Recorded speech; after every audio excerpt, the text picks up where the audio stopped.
मेरी शादी को 3 साल बीत चुके थे।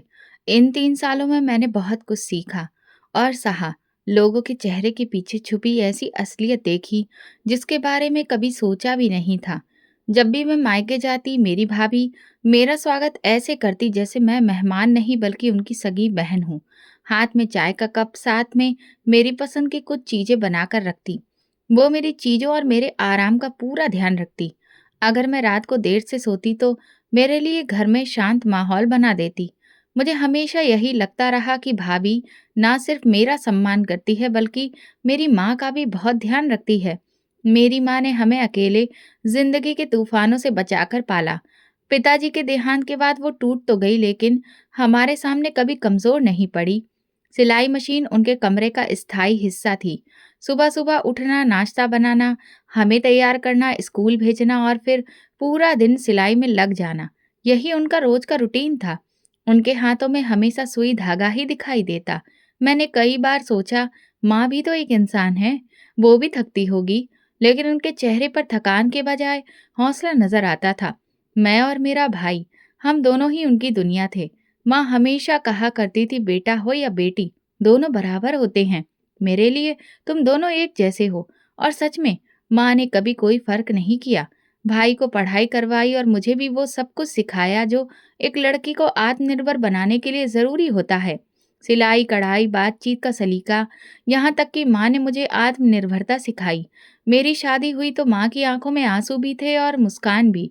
मेरे विदा होने के बाद जब भी मैं मिलने जाती, वे मुझे गले लगाकर कहती, बेटी, घर में खुशहाली रखना। ससुराल में बेटियां फूलों की तरह होती हैं। खुशबू बनकर रहो, कांटा मत बनो। मैं हर बार उनके चरणों में बैठकर उनका हाथ थामती और कहती, माँ, जो कुछ भी हो वो आपकी परवरिश और संस्कारों की वजह से हो। भाई ने शादी के तुरंत बाद अपने लिए अलग कमरा बनवाया और भाभी के साथ रहने लगा। भाभी शुरू के दिनों में माँ के साथ बहुत अच्छा व्यवहार करती थी। उन्हें समय पर दवा देना, खाने पीने का ध्यान रखना, उनकी पसंद की चाय बनाना, ये सब भाभी खुशी से करती थी। मुझे लगता रहा कि माँ का बुढ़ापा सुकून से बीतेगा। जब भी मैं आती, भाभी कहती, आप चिंता ना करें, माँ की हम पूरी देखभाल करते हैं। आप बस ससुराल में खुश रहें। और मैं उनकी बातों पर भरोसा करती रही।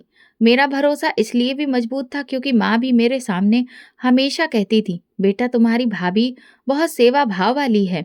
जो काम मैं नहीं कहती वो भी कर देती है। भगवान उसे खुश रखे। समय इसी तरह बीत रहा था। एक दिन माँ ने कहा, तुम्हारी भाभी बहुत सलीकेदार है। मुझे तो अब चैन मिल गया है। मैंने भाभी को दुआएं दी। माँ की जुबान से तारीफ सुनकर दिल में कहीं सुकून आया। मेरे पति की बेरोजगारी की वजह से मेरी जिंदगी की कठिनाइयां शुरू हो चुकी थी, लेकिन माँ के घर आकर जैसे मुझे राहत मिलती थी। माँ की गोद में सिर रखकर उनकी बातें सुनकर मैं दुनिया की हर कड़वाहट भूल जाती। एक दिन मैंने देखा कि माँ के हाथ पर मरहम लगा है। मैंने पूछा, क्या हुआ? माँ बोली, सिलाई करते समय सुई चुभ गई थी। कुछ नहीं, मैंने ज्यादा नहीं सोचा।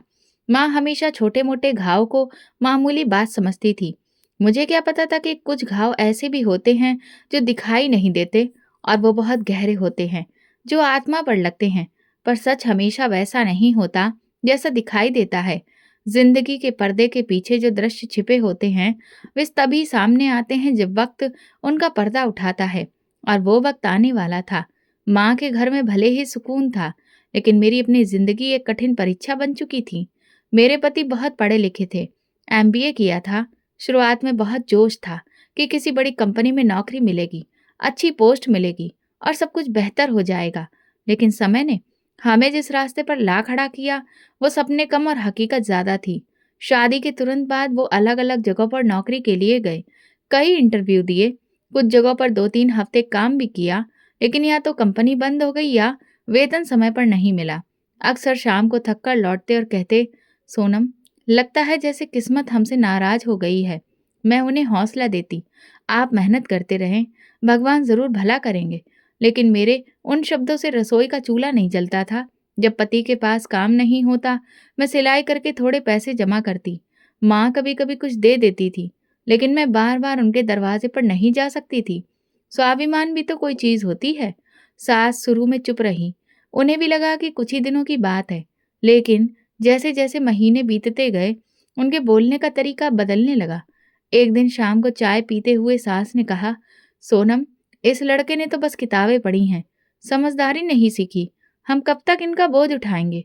मैंने बात को टालने की कोशिश की, लेकिन पति ने भी सुन लिया था। वो चुप रह गए। मगर मैं जानती थी कि वो अंदर से टूट चुके हैं। अगले दिन सास ने साफ शब्दों में कहा, सोनम बेटी, हम अब तुम दोनों का खर्च नहीं उठा सकते। हमारा खुद का गुजारा मुश्किल हो रहा है। अब तुम लोग कोई अलग इंतजाम करो। ये सुनकर जैसे किसी ने मेरी रीढ़ की हड्डी पर चोट मारी हो। एक पल को समझ नहीं आया कि क्या कहूँ। पति ने नजरें झुका ली और मैं कमरे में आकर चुपचाप बैठ गई। 2 दिन बाद हमने सामान बांधा, कुछ कपड़े, थोड़े बर्तन और एक पुरानी रजाई। पति ने जान पहचान के जरिए किराए पर एक छोटा कमरा तलाशा। तीसरी मंजिल पर एक पुराना सा फ्लैट। अंदर गए तो देखा एक बल्ब तक नहीं था। दीवारों पर नमी थी, फर्श पर सीलन के निशान थे। मैंने अपने पति से कहा, कोई बात नहीं, हम यहाँ से भी शुरुआत कर सकते हैं, बस आप दिल छोटा मत कीजिए। हमने पुरानी चादर फर्श पर बिछाई और दोनों वहीं बैठ गए।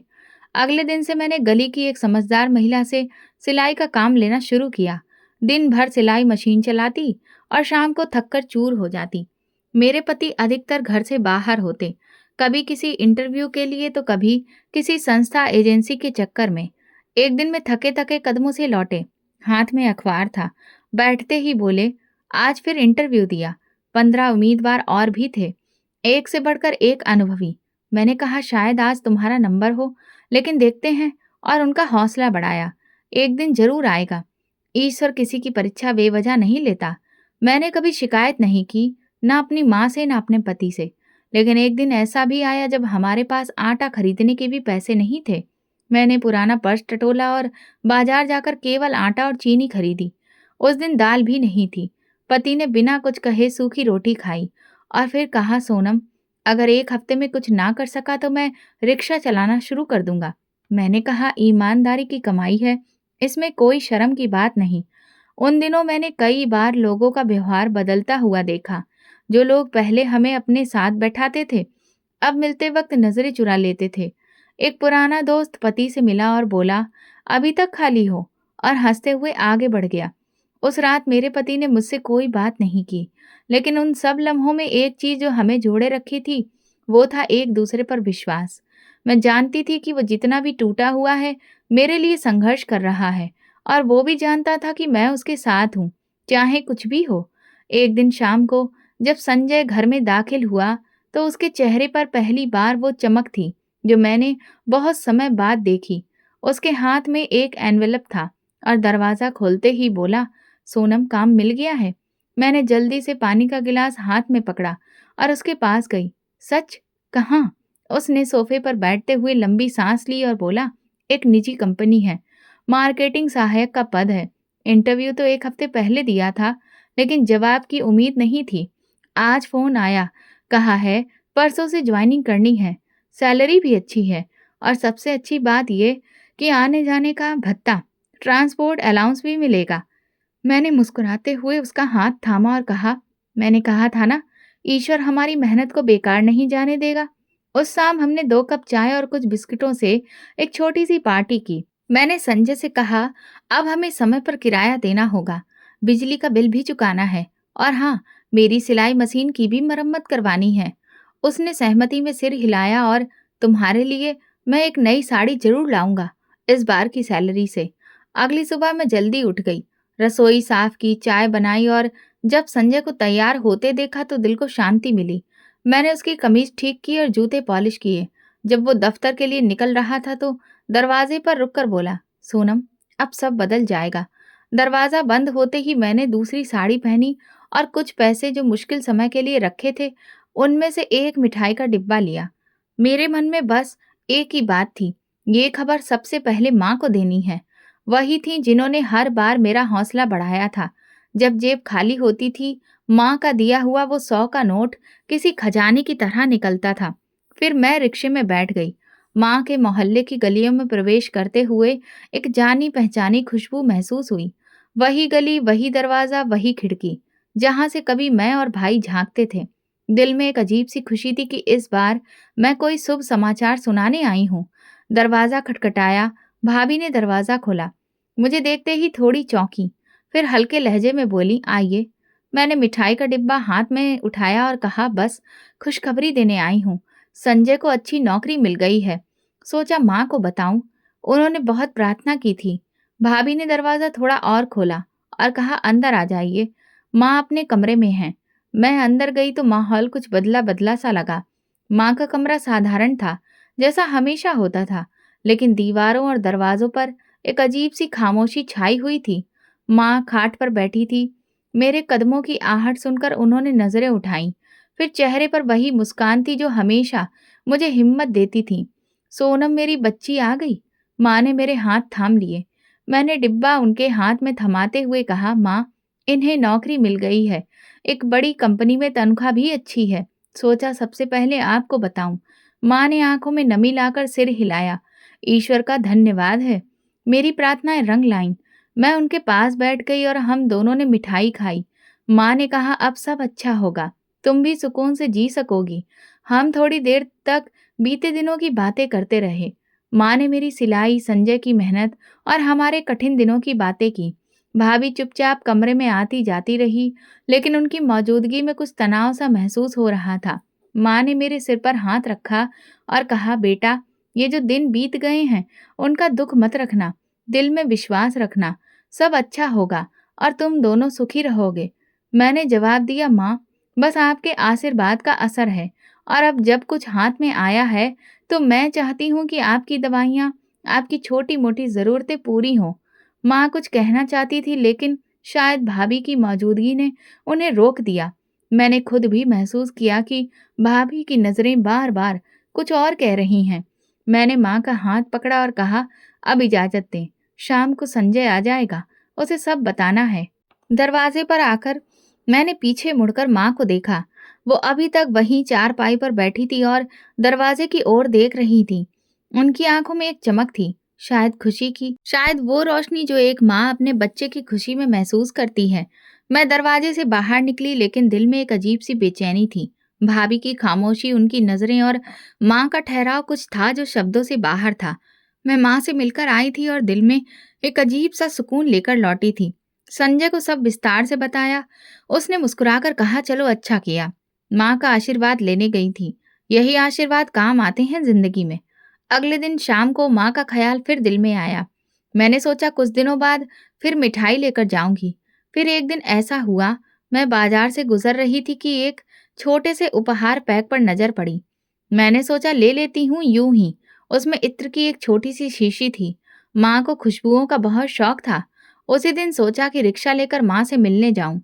मौसम भी सुहाना था और मेरा दिल अजीब सी बेचैनी से भरा हुआ था। शायद दिल कभी-कभी आने वाले तूफान का संकेत दे देता है, बस हम समझ नहीं पाते। जब गली में दाखिल हुई तो अजीब सी खामोशी थी। दरवाजा आधा खुला हुआ था। मैंने धीरे से धक्का देकर दरवाजा खोला और जैसे ही अंदर कदम रखा, एक आवाज सुनाई दी, छोड़ दो माँ को, छोड़ दो। ये मेरी अपनी आवाज थी, जो मुझे खुद को भी असहाय सी लगी। सामने का दृश्य ऐसा था जैसे किसी फिल्म का सबसे बुरा दृश्य हो। मेरी भाभी माँ के बालों को दोनों हाथों से पकड़कर झंझोड़ रही थी और माँ जमीन पर आधी बैठी अवस्था में दर्द से करहा रही थी। तुम्हें शर्म नहीं आती? एक बुजुर्ग महिला से ऐसा व्यवहार करती हो? मैंने चिल्लाकर कहा और दौड़कर भाभी को जोर से धक्का दिया। वो एक और गिर गई और मैं माँ के पास घुटनों के बल बैठ गई। माँ, ये क्या हो रहा है? मैंने उनके चेहरे पर हाथ फेरा, उनके उलझे बाल सुलझाए। माँ ने नजरें झुका लीं, जैसे शर्मिंदा हो कि बेटी ने उन्हें इस हालत में देख लिया।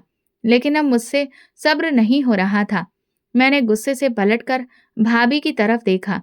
ये सब क्या है? ये तुम कर रही हो? वही माँ जिसने तुम्हें अपनी बेटी की तरह रखा, जिनके हाथों का खाना खाया, जिनकी सेवा की बातें करती थी, आज उनके बाल खींच रही हो? भाभी, जो अब तक उठ चुकी थी, तल्खी से बोली, हाँ, मारा है मैंने, क्योंकि अब तंग आ चुकी हूँ इस बुढ़िया से। कब तक सहती रहूं? हर बार माँ तुम्हें पैसे दे देती है, जैसे हम कोई होटल चला रहे हों। मैंने माँ की ओर देखा। उन्होंने नजरें चुरा ली। यही बात है, मैंने ठंडे स्वर में कहा। तो तुम्हें इस बात पर आपत्ति है कि माँ अपनी बेटी को कुछ दे देती है? तुम्हें ये बुरा लगता है कि वो मुझसे स्नेह करती है?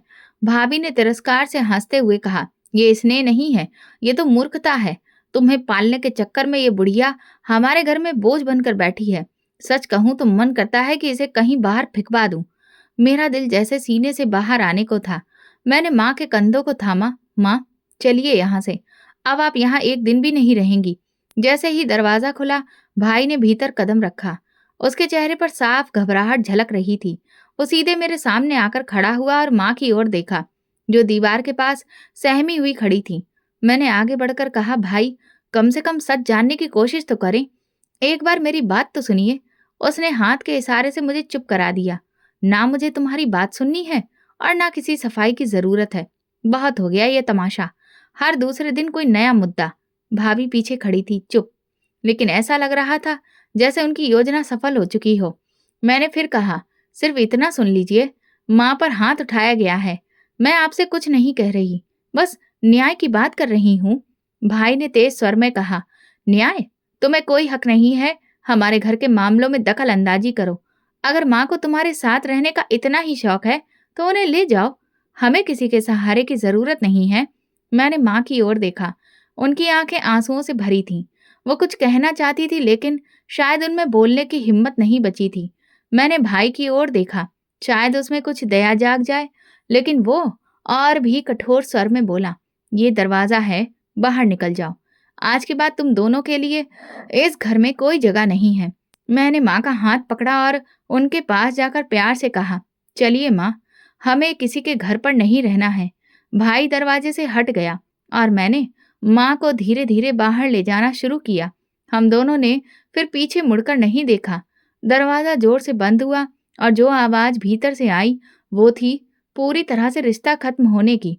गली में निकलते ही माँ ने कहा, काश आज तुम्हारे पिता जीवित होते तो ये दिन ना देखना पड़ता। मैंने उनका हाथ दबाया।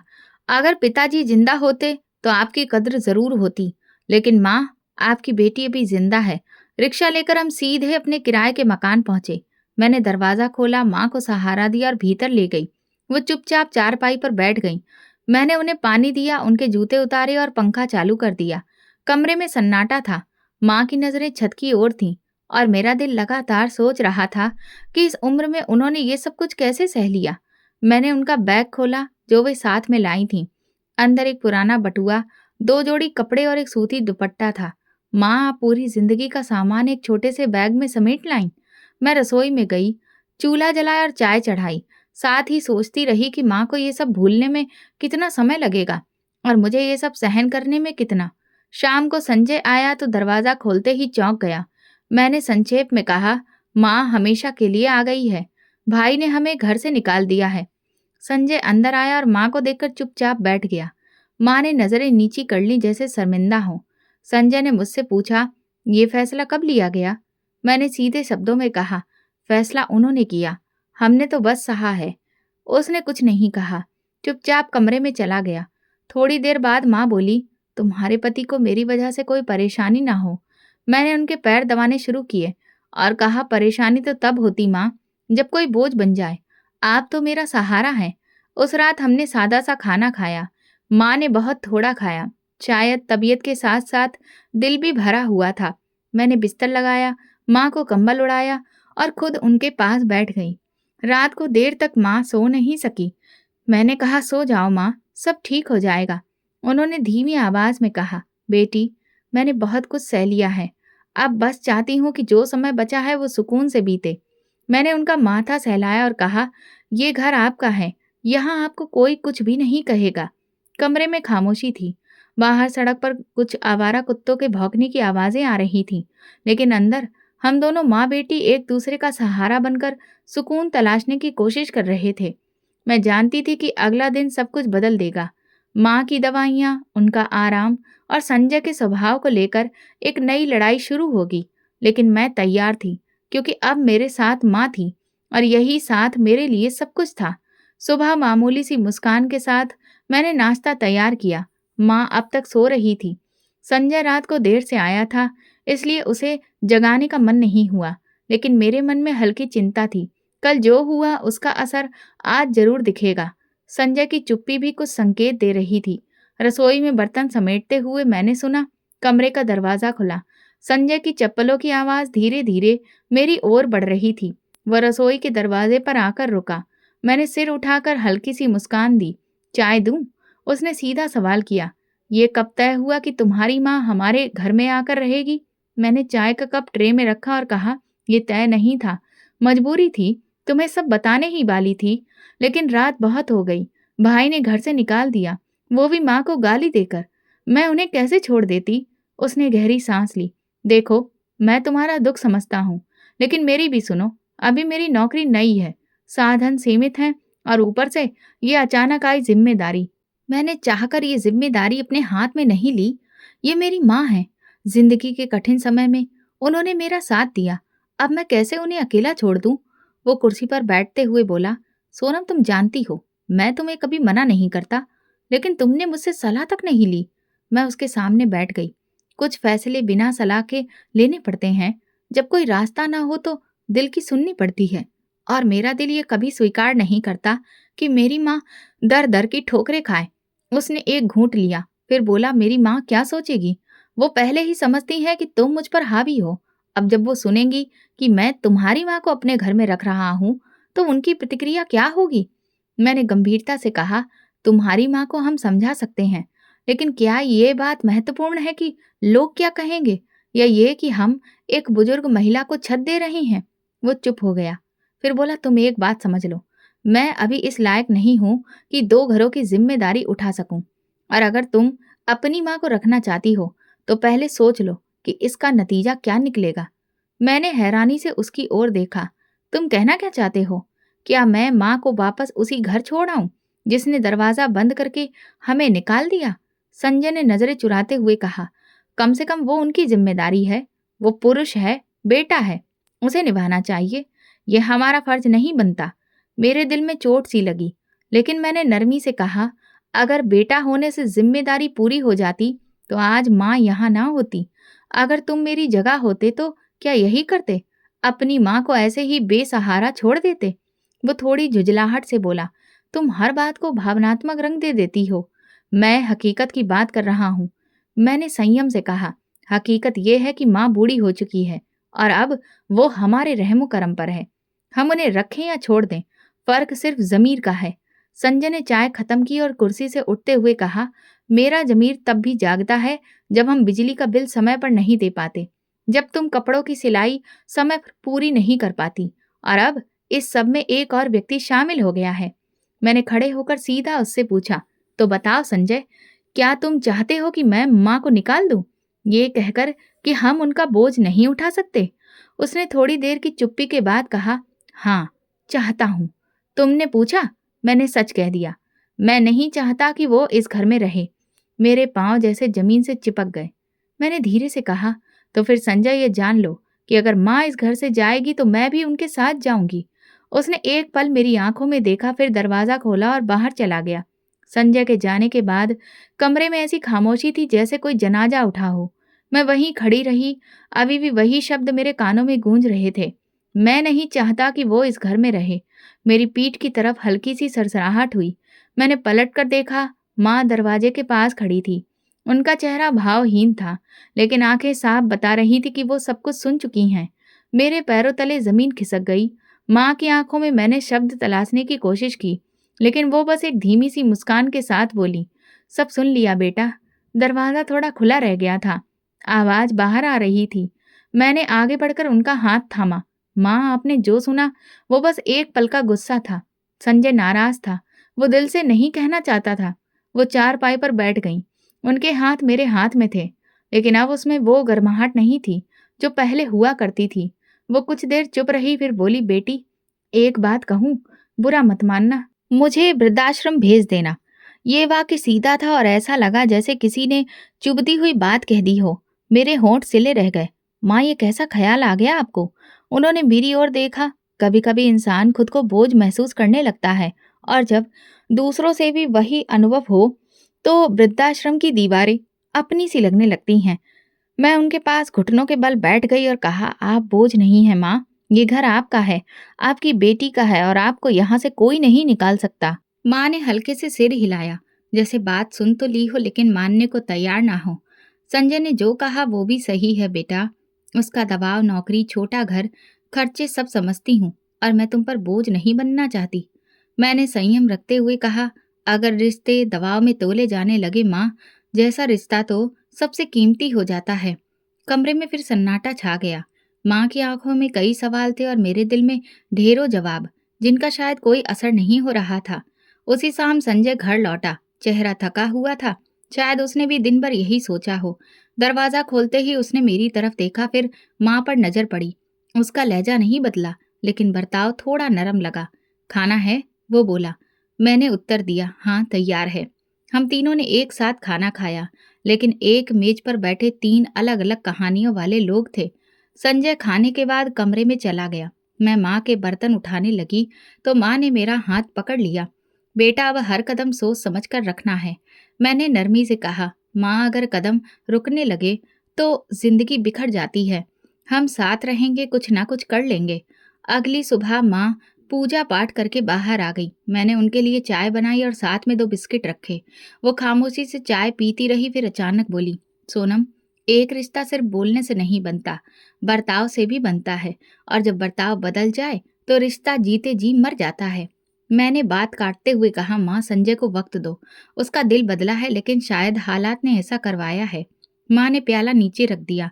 मुझे वक्त की नहीं, ठिकाने की चिंता है, और मैं चाहती हूँ कि तुम भी सच्चाई का सामना करो। अगर संजय ने दोबारा सख्ती की तो मैं खुद ही कहीं चली जाऊंगी। मैं तेज स्वर में बोली, आप कहीं नहीं जाएंगी, यही अंतिम बात है। संजय से अब मैं खुलकर बात करूंगी। ये मामला अब अधूरा नहीं छोड़ा जाएगा। उस दिन मैंने पहली बार ये निर्णय लिया कि चाहे मुझे संजय से लड़कर ही क्यों ना बात करनी पड़े, मैं करूंगी, क्योंकि मैं मजीद अपनी माँ के चेहरे पर यह बेबसी अब और नहीं देख सकती थी। रात को जब संजय कमरे में आया तो मैंने दरवाजा बंद कर लिया और सीधे कहा, संजय, अगर तुम्हें मेरी माँ से कोई समस्या है तो साफ बताओ, लेकिन याद रखना, अगर माँ जाएगी तो मैं भी उनके साथ चली जाऊंगी। संजय कुछ देर तक चुप रहा, फिर बोला, सोनम, तुम जानती हो मैं तुमसे प्रेम करता हूँ, लेकिन कुछ बातें सच्चाई पर आधारित होती हैं। मैंने खड़े स्वर में कहा, प्रेम केवल शब्दों से नहीं होता, स्वीकार करने से होता है। अगर तुमने मेरी माँ को स्वीकार नहीं किया तो तुम्हारा प्रेम मेरे लिए अर्थहीन है। उसने सिर झुका लिया और कहा, मुझे थोड़ा समय दो। मैं दरवाजा खोलकर बाहर आ गई और माँ अभी भी आंगन में बैठी थी। उनके चेहरे पर थकावट थी, लेकिन जब मैं उनके पास जाकर बैठ गई तो वो बोली, बात हो गई? मैंने कहा, अब बात नहीं, निर्णय होगा। वो मुस्कुराई, लेकिन उनकी आंखें अभी भी नम थी। उस रात माँ मेरे पास ही सोई और मेरे दिल में एक संकल्प हमेशा के लिए जाग उठा। माँ को अब कोई दूसरा घर नहीं मिलेगा। माँ के साथ वो आखिरी रात हमने खामोशी में गुजारी। वो मेरे साथ ही चारपाई पर लेटी रही, लेकिन उन्हें नींद नहीं आ रही थी। मैंने आंखें बंद कर रखी थी, मगर मैं जानती थी कि वो बार बार करवटें बदल रही थी। कभी उनका हाथ मेरे कंधे पर आ जाता, कभी वो धीरे से उठकर पानी पीती, फिर वापस आकर बैठ जाती। सुबह जब मैंने आंखें खोली तो वो उठ चुकी थी। पूजा पाठ के बाद वो चुपचाप चाय पीने बैठ गईं। मैंने उनके पास बैठकर पूछा, कुछ सोच रही हैं माँ? उन्होंने सीधी नजर से देखा और कहा, मैंने सोच लिया है सोनम, तुम्हारे लिए आसानी लानी होगी। मैं तुम्हारे और संजय के बीच दीवार नहीं बनना चाहती। मैंने तुरंत कहा, माँ, ऐसी बातें मत कीजिए। मैं हर कठिनाई सह लूंगी, लेकिन आपको कहीं जाने नहीं दूंगी। उन्होंने मेरी ओर देखा। मेरी बेटी, तुमने बहुत साथ निभाया है, अब मेरी बारी है। मुझे इजाजत दो कि मैं कहीं ऐसी जगह जा सकूं जहां मैं तुम्हारी जिंदगी का बोझ ना बनूं। मैं जानती थी ये जिद नहीं, आत्मसम्मान की अभिव्यक्ति थी, लेकिन मैं कुछ नहीं कह सकी। उनकी नजरें अब किसी निर्णय की प्रतीक्षा नहीं कर रही थी, बस ये बता रही थी कि निर्णय हो चुका है। दोपहर को मैंने माँ की दवाइयाँ और कपड़े एक छोटे बैग में रखे। उन्होंने कुछ नहीं कहा, बस बिस्तर समेटती रही। मैंने रिक्शा बुलवाया और उन्हें लेकर निकल पड़ी। रास्ते में हम दोनों चुप थे। रिक्शे के शोर में भी माँ की चुप्पी साफ सुनाई दे रही थी। वृद्धाश्रम पहुंचकर दरवाजा खटखटाया। एक औरत ने दरवाजा खोला। उम्र लगभग 40 वर्ष रही होगी, चेहरे पर गंभीरता। उसने पूछा, कैसे आना हुआ? मैंने हिचकिचाते हुए कहा, मेरी माँ के लिए ठिकाने की तलाश है। कुछ समय के लिए उन्होंने दरवाजा खोल दिया। उन्होंने कहा, आइए अंदर आ जाइए। मैं और माँ अंदर दाखिल हुए। सामने एक छोटा सा बरामदा था, बाईं तरफ 2 कमरे थे और दाईं ओर एक बड़ा हॉल जहाँ चारपाइयाँ क्रम से लगी हुई थीं। उन पर अलग अलग उम्र की महिलाएं बैठी थीं। कुछ बातें कर रही थी, कुछ चुप थी और कुछ बस खाली निगाहों से सामने देख रही थी। एक चारपाई खाली थी, वहां माँ को बैठा दिया गया। माँ ने आस-पास देखा, फिर मेरी तरफ देखा। मैंने उनका हाथ थामा। यहाँ सभी माताएं हैं, कोई अपने बेटे के बिना है, किसी को उसके बेटे ने छोड़ दिया है। लेकिन मैं रोज आऊंगी, आपके साथ समय बिताऊंगी। माँ ने सिर हिलाया और कहा, यही काफी है बेटा। इस वृद्धाश्रम की चालक, जिनका नाम शकुंतला देवी था, उन्होंने दाखिले की प्रक्रिया पूरी की। उन्होंने कहा, यहाँ सभी को समान समझा जाता है। समय पर भोजन, दवा और अगर किसी की तबीयत बिगड़ जाए तो अस्पताल की व्यवस्था भी है। मैंने माँ के लिए लाया हुआ दुपट्टा निकाल कर उनके कंधों पर रखा, उनके बाल संवारे और धीरे से कहा, अब आप चैन से रहेंगी। पहले दिन मैं देर तक वहां बैठी रही, माँ से बातें होती रहीं। बगल की चारपाई पर एक वृद्ध महिला थी। वो थोड़ी देर बाद मुझसे पूछती, बेटी तुम कहाँ से आई हो? अपनी माँ को छोड़ने आई हो या लेने? मैं नरमी से जवाब देती, मैं माँ के साथ आई हूँ और वे यहाँ अतिथि हैं। वे हंसती और कहती, ये अतिथियों की मेहमानियाँ लंबी हो जाती हैं यहाँ। दूसरे दिन मैं फिर वहां पहुंची। माँ मुझे देखकर मुस्कुराई। वो पहले से बेहतर लग रही थी। मैंने उनके बालों में कंघी की, हाथों में तेल लगाया और उनके साथ बैठी रही। एक दिन वृद्धाश्रम की चालक ने मुझे एक तरफ ले जाकर कहा, मैडम आप रोज आती हैं, बाकी बच्चे तो एक बार छोड़कर चले जाते हैं और फिर सालों नहीं आते। आपने तो हमें चौंका दिया है। मैंने कहा, ये मेरी माँ है, मैंने इनकी उंगली पकड़कर चलना सीखा है। अब इनका सहारा बनना मेरा कर्तव्य है। कुछ दिनों में बाकी माताएं भी मुझसे घुल मिल गईं। कोई अपनी दवाइयां मुझे सौंप देती, कोई कहती, बेटी आज मेरे सिर में दर्द है, थोड़ा तेल लगा दो, और मैं सबका ध्यान रखती। माँ के साथ भी समय बिताती, बातें करती। माँ का व्यवहार बदलने लगा था। वे वहाँ की औरतों से बातें करती, प्रार्थनाएं देती और अक्सर मुझे स्नेह से कहती, ये सब मेरे जैसी ही माताएं हैं, इनका भी ध्यान रखना। मैंने एक सिलाई मशीन मंगवा ली और वृद्धाश्रम की छत वाले कमरे में रख दी। वहां बैठकर सिलाई करती, कुछ महिलाओं को भी सिखाने लगी। मैंने उनके लिए कपड़े सिलना शुरू कर दिए, जो बाहर बेचने से थोड़ी आमदनी हो जाती। संजय ने इस बारे में कभी कुछ नहीं पूछा। हमारे घर में आपसी रिश्ता एक खामोश समझौता था, जिसमें भावनाएं नहीं थी, बस समय गुजर रहा था।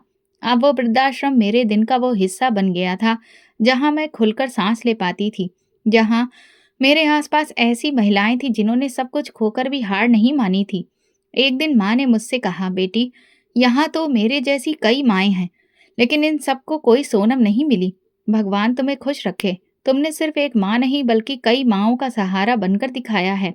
मैंने उनके माथे को चूमा और मन ही मन ईश्वर का धन्यवाद किया कि जीवन ने मुझे ये अवसर दिया कि मैं किसी पर बोझ न बनूं, बल्कि किसी का सहारा बन सकूं। जब से माँ वृद्धाश्रम में आई थी, कुछ महीने बीत चुके थे। मैं रोज जाती, कभी दोपहर में, कभी शाम को। शुरू में माँ की तबीयत काफी बेहतर लग रही थी, लेकिन पिछले कुछ दिनों से उनके चेहरे की चमक फीकी पड़ने लगी थी। उन्होंने खाना खाना कम कर दिया और बातों में भी कमी आ गई थी। एक दिन जब मैं पहुंची तो माँ खाट पर लेटी थी और कंबल उनके सीने तक था, जबकि मौसम गर्म था। मैंने उनके माथे पर हाथ रखा, वो गर्म था। मैंने पूछा, माँ तबीयत ठीक है? उन्होंने धीरे से आंखें खोली और कहा, बस हल्का सा बुखार है, कल से थोड़ी थकावट महसूस हो रही है। मैंने तुरंत सिमरन बहन को बुलाया। वे आई, माँ की जांच की और कहा, हम इन्हें कल अस्पताल ले चलते हैं, जांच करवा लेते हैं। उम्र का असर है, सतर्क रहना जरूरी है। अगले दिन मैं खुद माँ को अस्पताल लेकर गई। खून की जांच, शुगर, बीपी सब चेक हुआ। डॉक्टर ने बताया कि कमजोरी बढ़ गई है, पोषण और आराम की सख्त जरूरत है। दवाइयाँ दी गई और कुछ सुझाव भी। घर आकर मैंने संजय से कहा, माँ की तबीयत ठीक नहीं है, मैं कुछ दिन वृद्धाश्रम में ज्यादा समय बिताऊंगी। संजय ने संक्षेप में जवाब दिया, तुम्हारी मर्जी।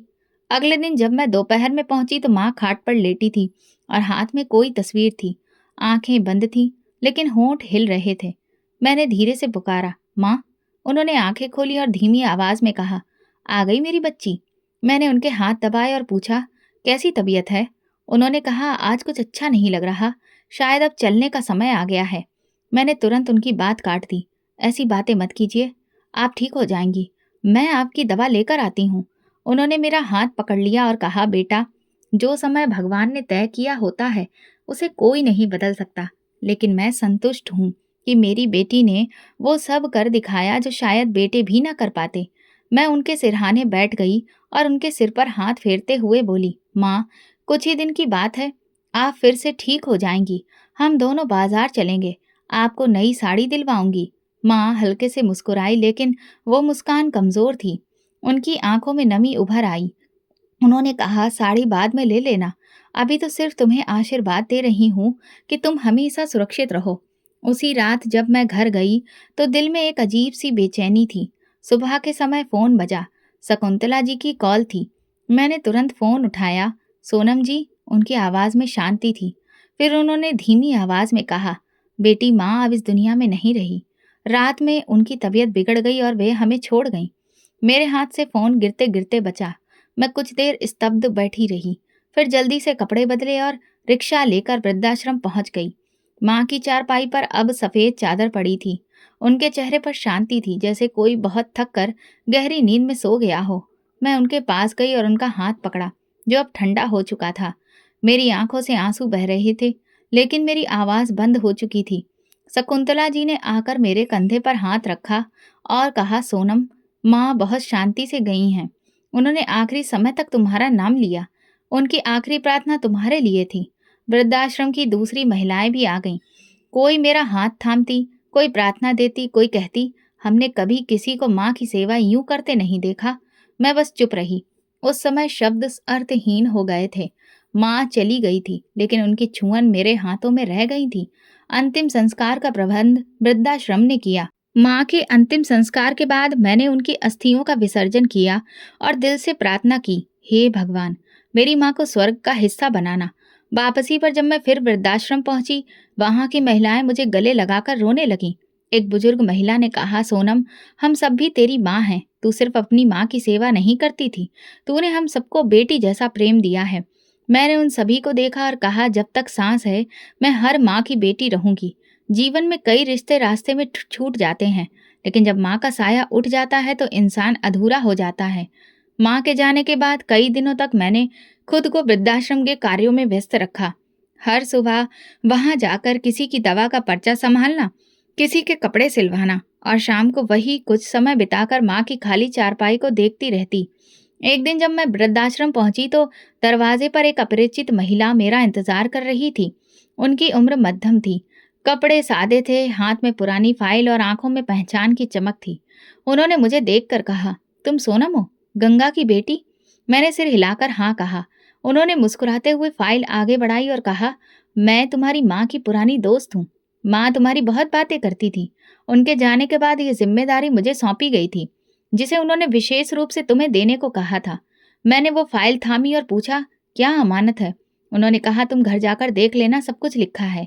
बस इतना जान लो, तुम्हारी माँ बहुत सोच समझ कर गई है। ये कहकर वे चली गई और मैं वहीं खड़ी रह गई, फाइल हाथ में और मन में सवालों का गुबार। घर आकर मैंने कमरा बंद किया और फाइल खोली। अंदर एक रजिस्ट्री के प्रति कुछ पत्र और एक वसीयतनामा था। पहले मैंने रजिस्ट्री देखी। वो नाना के गांव की लगभग 12 एकड़ कृषि भूमि थी, जो माँ के नाम थी। फिर मैंने वसीयतनामा पढ़ा। उसमें लिखा था, मैं गंगा अपने जीवन के अंतिम सालों में अपनी जमीन और उससे जुड़ी समस्त संपत्ति अपनी बेटी सोनम के नाम करती हूँ। मेरी मृत्यु के बाद ये सारी संपत्ति केवल उसी की होगी। आगे लिखा था, मेरे बेटे राजन को इस संपत्ति से वंचित किया जाता है, क्योंकि उसने मेरे साथ दुर्व्यवहार किया और मुझे अपने घर से निकाल दिया। मैं चाहती हूँ कि जिसने मेरे दुख में साथ दिया वही मेरा उत्तराधिकारी बने। मैं निशब्द बैठी रही। आंखों के सामने माँ का चेहरा आ गया। उनकी खामोशी, उनका सब्र, उनका दर्द। उन्होंने कभी इस बात का जिक्र नहीं किया था, ना अपनी संपत्ति का, ना वसीयत का। उन्होंने अपनी जिंदगी में सिर झुकाया और अपनी मृत्यु के बाद भी एक तोहफा दे गई। संजय शाम को आया तो मैंने उसे सब बताया। वो सुनकर कुछ देर खामोश रहा, फिर बोला, तो अब तुम जमीन की मालकिन हो? मैंने हाँ में सिर हिलाया। लेकिन ये जमीन माँ की है, उन्होंने मुझे दी है, इसलिए मैं चाहती हूँ इसका उपयोग भी वैसा हो जैसा वो चाहती थी। संजय ने पूछा, क्या सोचा है तुमने? मैंने जवाब दिया, पहले तो रजिस्ट्री करवाऊंगी, फिर उस जमीन का कुछ हिस्सा बेचकर वृद्धाश्रम में सुधार का काम करवाऊंगी माँ के नाम से, और कुछ पैसों से अपनी सिलाई फैक्ट्री को आगे बढ़ाऊंगी। माँ ने जो बीज बोया था, मैं उसे एक वृक्ष बनाना चाहती हूँ। अगले दिन मैं वकील के पास गई, रजिस्ट्रेशन की प्रक्रिया की जानकारी ली और सब कुछ पूरा किया। गांव के मुखिया से भी संपर्क किया। कुछ हफ्तों में जमीन पूरी तरह से मेरे नाम पर हो चुकी थी। एक दिन संयोग से मैं बाजार में भाई से टकरा गई। वो कुछ खरीदने आया था और मेरी नजर उस पर पड़ी। तो एक पल में सारे रिश्ते मन में उभर आए। उसने मुझे देखा और एक पल के लिए नजरें झुका ली। मैं आगे बढ़ी और कहा, नमस्ते भाई। उसने झिझकते हुए जवाब दिया, नमस्ते। आप यहाँ? मैंने कहा, हाँ, कुछ जरूरी काम था। और आप? सब ठीक? उसने सिर हिलाया। हाँ, बस गुजर बसर हो रही है। फिर उसने एक सवाल कर ही लिया, सुना है माँ ने सारी संपत्ति तुम्हारे नाम कर दी? मैंने शांतिपूर्वक उत्तर दिया, हाँ, उन्होंने अपनी वसीयत में सब कुछ मेरे नाम कर दिया था। वो चुप हो गया। फिर बोला, हमसे गलती हुई। मैंने हालात समझे, लेकिन कहा, शायद अब देर हो चुकी है। कुछ चीजों की कीमत समय पर चुकानी पड़ती है, वरना वो हाथ से निकल जाती है। वो कुछ कहना चाहता था, लेकिन मैंने विदा ली। अलविदा भाई। जब मैं घर लौटी तो दिल में एक अजीब सा एहसास था। न खुशी थी, न गम। बस एक खालीपन था, जो माँ की वसीयत ने और गहरा कर दिया था। जमीन मेरे नाम हो चुकी थी, और मैंने पहला कदम वही उठाया जो माँ शायद अपनी जिंदगी में उठाना चाहती थी। लेकिन समय, परिस्थितियों और लोगों ने उन्हें मौका नहीं दिया। वृद्धाश्रम में एक नया हिस्सा बनवाने की योजना तुरंत शुरू कर दी। ये विशेष हिस्सा विशेष रूप से उन बुजुर्ग महिलाओं के लिए था जिन्हें उनके घर वालों ने छोड़ दिया था। मैंने उसका नाम रखा गंगा कक्ष, मेरी माँ के नाम पर। वृद्धाश्रम का वो हिस्सा बदल रहा था। नई चारपाइयाँ, रोशन कमरे, साफ सुथरे स्नान घर, और हर कमरे के बाहर एक नीम का पेड़, ताकि छांव भी हो और ताजी हवा भी। जहां तक फैक्ट्री की बात है, वो एक छोटे से कमरे में माँ की सिलाई मशीन से शुरू हुई थी। जब मुझे जमीन मिली तो मैंने उस फैक्ट्री को एक व्यवस्थित संस्थान में बदला।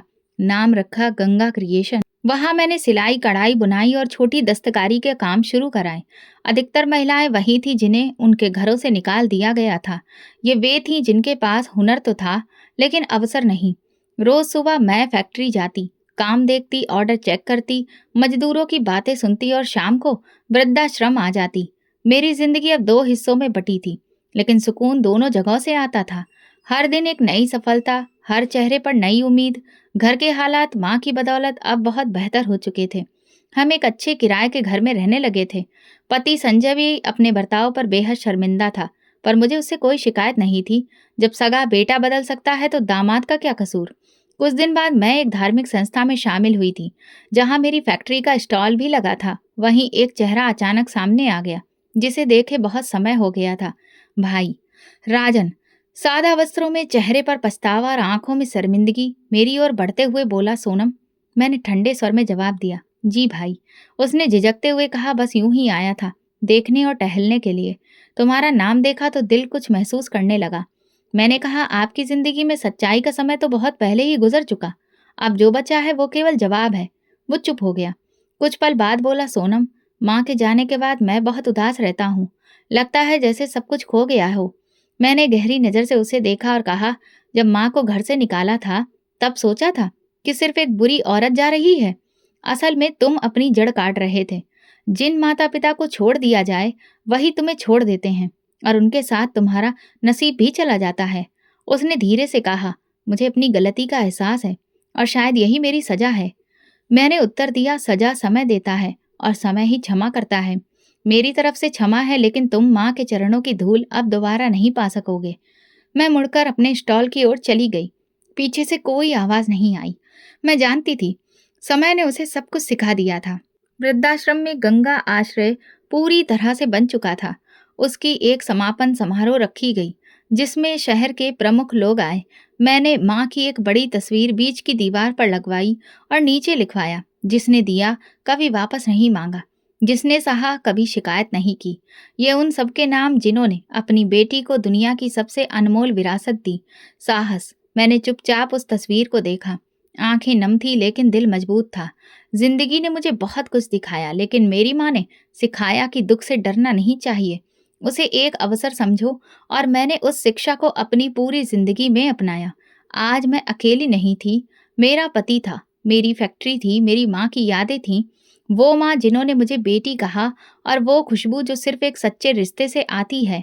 माँ की सेवा कभी व्यर्थ नहीं जाती। वो प्रार्थनाओं में छिपी हुई स्वर्ग में होती हैं। जो माता पिता को छोड़ते हैं, भाग्य उनसे स्वयं दूर चला जाता है। इस कहानी का मूल संदेश ये है कि माँ बाप का सम्मान और सेवा जीवन की सबसे बड़ी दौलत है। जो लोग अपने माता-पिता को त्याग देते हैं, वे अपने भाग्य और सुख से भी हाथ धो बैठते हैं। लेकिन जो संतान उनके संस्कारों और सपनों को आगे बढ़ाती है, वो ना सिर्फ समाज में सम्मान पाती है, बल्कि आत्मिक शांति और सच्ची सफलता भी अर्जित करती है। तो दोस्तों, अगर आपको हमारी कहानी पसंद आई हो तो कमेंट करके ज़रूर बताएं। वीडियो को लाइक करें और ज़्यादा से ज़्यादा शेयर करें। अगर आप चैनल पर नए हैं, तो सब्सक्राइब जरूर करें और नोटिफिकेशन बेल दबाएं ताकि अगली अपडेट सबसे पहले आपको मिले। धन्यवाद।